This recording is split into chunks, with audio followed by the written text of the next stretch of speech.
देखिए क्या लिखा है इसमें, किस किस द्रव्य में कौन कौन सी पर्याय होती है। चार प्रकार की पर्याय हो गई। चारों प्रकार की पर्यायों में से जल द्रव्य में तो ये चारों ही प्रकार की पर्याय हो सकती है। दो व्यंजन और दो अर्थ, इस तरह से चार प्रकार की पर्याय हो सकती है। धर्म, अधर्म, आकाश और काल, इन चारों द्रव्यों में केवल दो ही प्रकार की पर्याय होंगी। मतलब दोनों स्वभाव व्यंजन और स्वभाव अर्थ पर्याय ही होगी। इसके अतिरिक्त तो और कोई पर्याय नहीं है। मतलब वैभाविक परिणाम है ही नहीं वहां पर। ठीक है, समझ में आ गया। तो आगे बढ़ेंगे। हाँ अनीता जी बोलिए।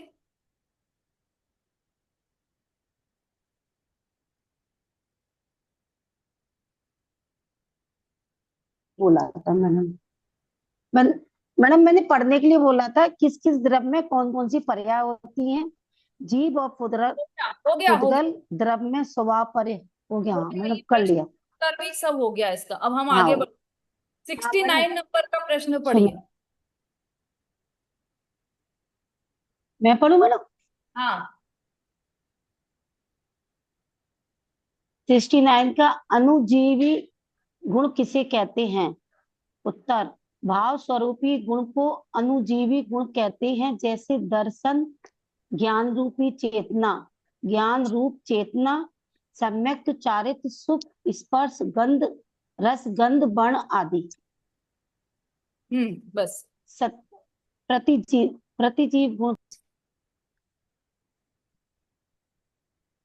चलो अभी अगर आपको अर्थ पर्याय और व्यंजन पर्याय समझ में आ गई हैं तो इससे आधारित थोड़े से प्रश्न पूछ लेते हैं आपसे, है ना। समय क्योंकि हो रहा है हमारा। हाँ मनीष जी, प्रश्न है क्या आपका कोई।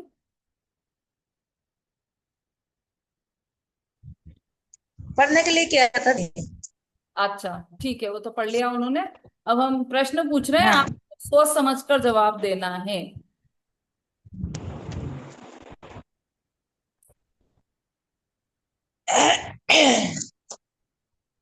धर्म, अधर्म, आकाश और काल द्रव्य, इनमें कौन कौन सी पर्याय होती है।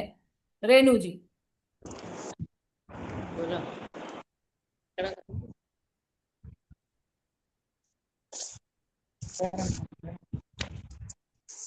आप अपना अनम्यूट कर सकते हैं।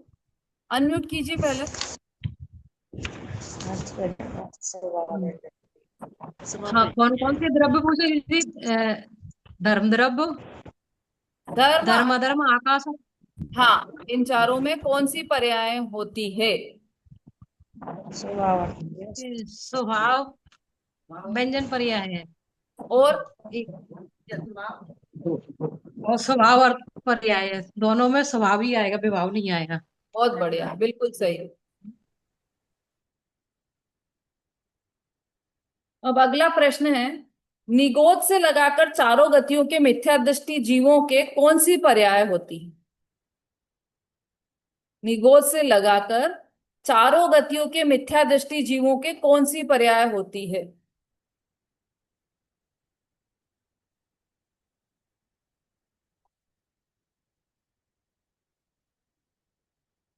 मनी जी।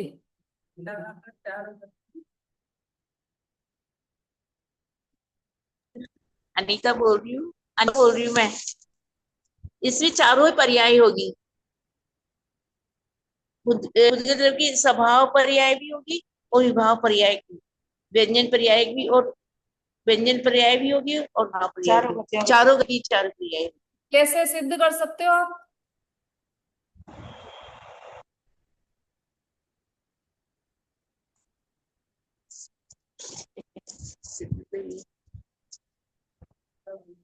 जैसे नरक में, यज्ञ में, विश्व में, देव में, इनमें चारों में ही है ना, जो चारों पर्याय हो। जीव की सारी पर्याय हो। जीव तो कहीं भी रह सकता है। अरे तो नरक की निगोद की ये पर्याय कौन सी कहलाएंगी, ये तो व्यंजन पर्याय कहलाएंगी। प्रश्न हमारा ये है कि हाँ। मतलब व्यंजन पर्याय और अर्थ पर्याय, तो दोनों की दो दो मिला के हाँ, चार हो गई। इन चारों में से कौन कौन चार पर्याय सी। होगी। चारों ही पर्याय होगी दीदी जीव की तो। चलिए नमिता जी बोलिए।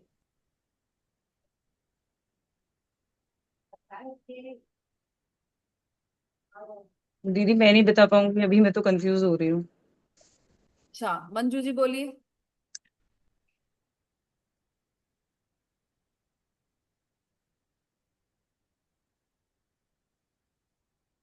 अनीता जी बोलिए। दीदी जय जिनेन्द्र, स्वभाव अर्थ पर्याय, विभाव अर्थ पर्याय, स्वभाव व्यंजन पर्याय और विभाव विभाव व्यंजन पर्याय, हम्म। चारों पर्याय। मंजू जी बोलिए। दीदी चारों ही पर्याय होंगी, जिसमें स्वभाव व्यंजन पर्याय जो है वो पर के निमित्त की अपेक्षा से रहित होता है, तो वो सिद्ध दशा में होगी। तो इसीलिए तो प्रश्न मेरा सुनो ना आप, निगोज से लेकर मतलब जो चारों गतियों के जो मिथ्या दृष्टि जीव हैं उनके कौन कौन सी पर्याय होंगी, बस ये बताना है आप। उनके तो विभाव ही पर्याय होंगी फिर, कौन सी विभाग? विभाव वाली होंगी, विभाव व्यंजन पर्याय और विभाव अर्थ पर्याय। वेरी गुड, बहुत ही बढ़िया, बहुत बढ़िया उत्तर दिया है आपने। एकदम सही उत्तर दिया है। उनके विभाव पर्याय ही होगी दोनों, विभाव व्यंजन पर्याय और विभाव अर्थ पर्याय। विभाव व्यंजन क्यों? क्योंकि वो किसी न किसी शरीर में है, इसलिए विभाव व्यंजन होगी। स्वभाव व्यंजन तो हो ही नहीं सकती मनी जी, स्वभाव व्यंजन नहीं हो सकती। क्यों? क्योंकि वो तो सिद्ध भगवान की होगी। प्रश्न किसका है? मिथ्या दृष्टि जीव का। मिथ्या दृष्टि जीव तो पर निमित्त से ही आकार में रहेगा, शरीर में ही रहेगा वो तो, मोक्ष तो गया नहीं अभी, उससे उसको स्वभाव व्यंजन पर्याय तो हो नहीं सकती। पर के निमित्त है ही, हमेशा ही है। ऐसे ही अर्थ पर्याय भी नहीं हो सकते, स्वभाव अर्थ पर्याय, क्योंकि सारे गुण शुद्ध तो सिद्ध दशा में होंगे। यहाँ पर तो सब विपरीत परिणमन चल रहा है, मिथ्या दृष्टि की बात चल रही है ना, इसलिए सब विपरीत परिणमन चल रहा है, इसलिए सारी ही विभाव पर्याय रहेगी। इसलिए मैंने कहा था कि सोच समझ के जवाब देना। अनीता जी ध्यान से सुनना और सोच समझ कर जवाब देना। अभी और प्रश्न पूछ रही हूँ।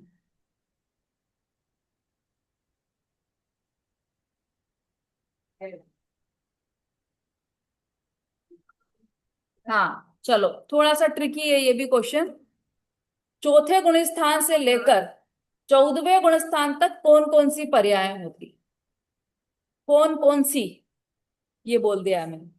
इसका मतलब ये तो क्लियर हो गया प्रश्न में कि एक नहीं है, एक से ज्यादा है। इस कौन कौन सी ये बोल दिया ना, प्रश्न में ही बोल दिया।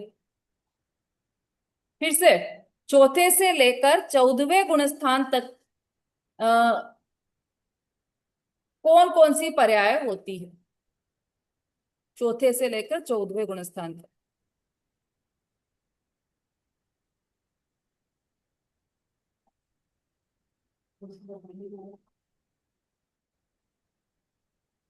अंजू जी।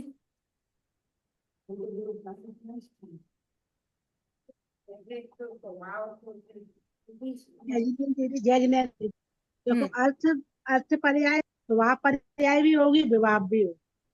क्योंकि अर्थ पर्याय स्वभाव में तो केवल ज्ञान आ जाएगा 14वें गुण स्थान में, और विभाव में तो है ना पहले गुण, आप बोला ना पहले गुण स्थान से 14वें गुण स्थान, तो उसमें दोनों ही आ जाएंगे, विभाव भी और स्वभाव।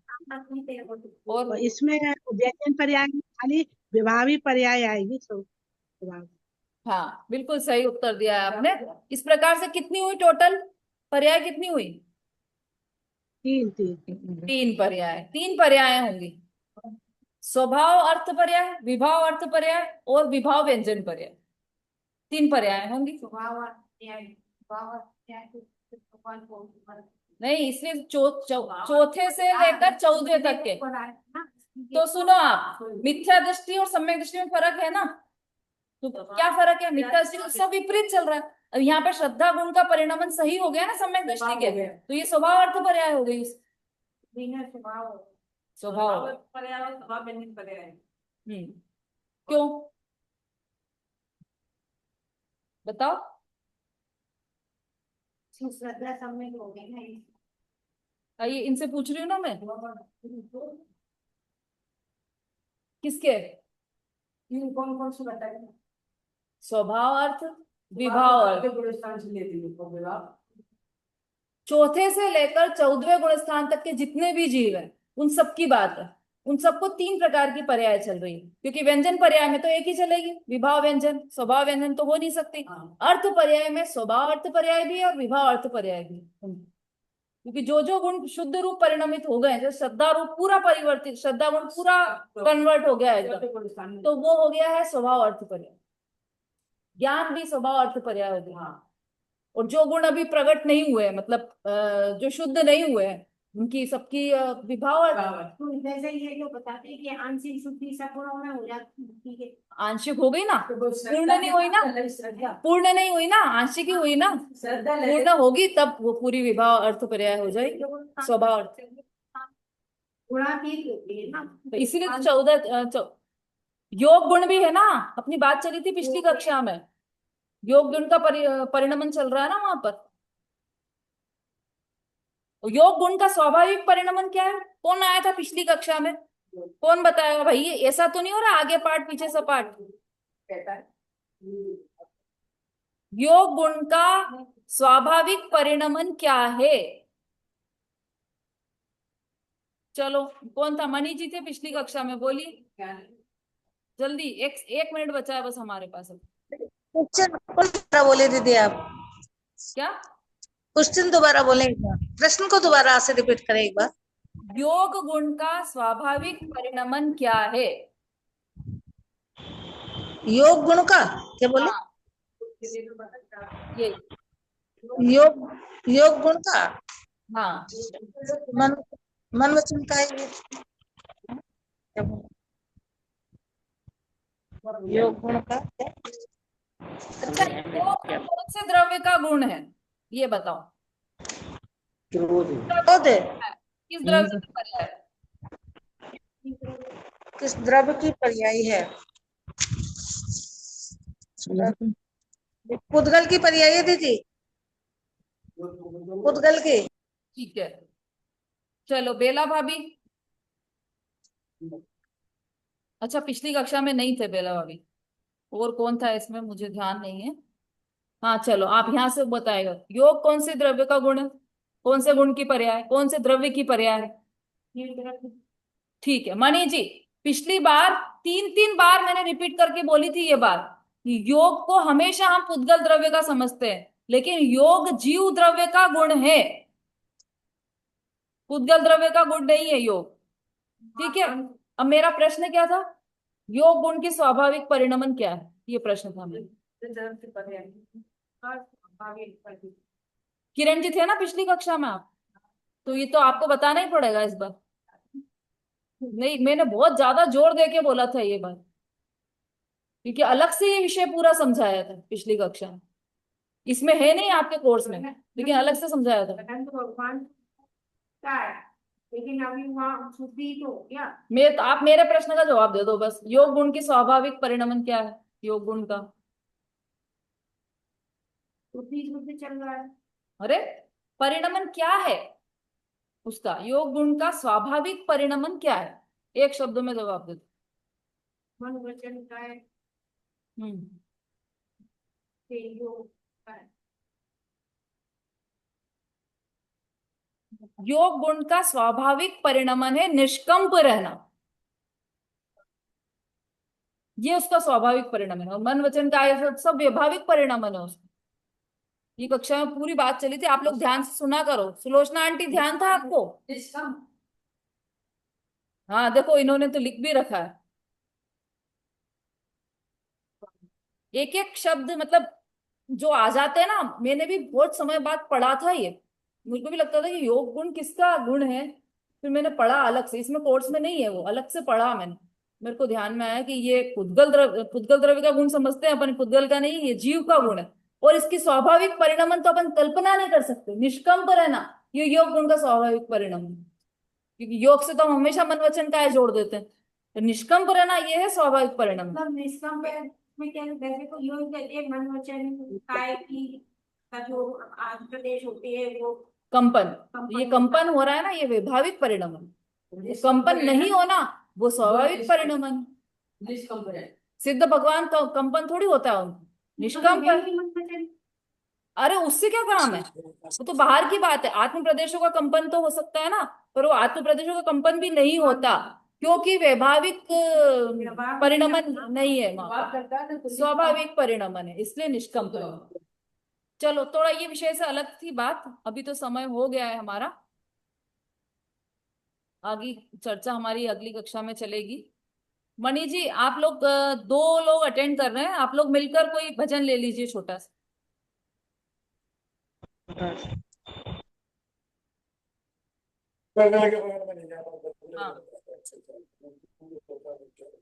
नहीं नहीं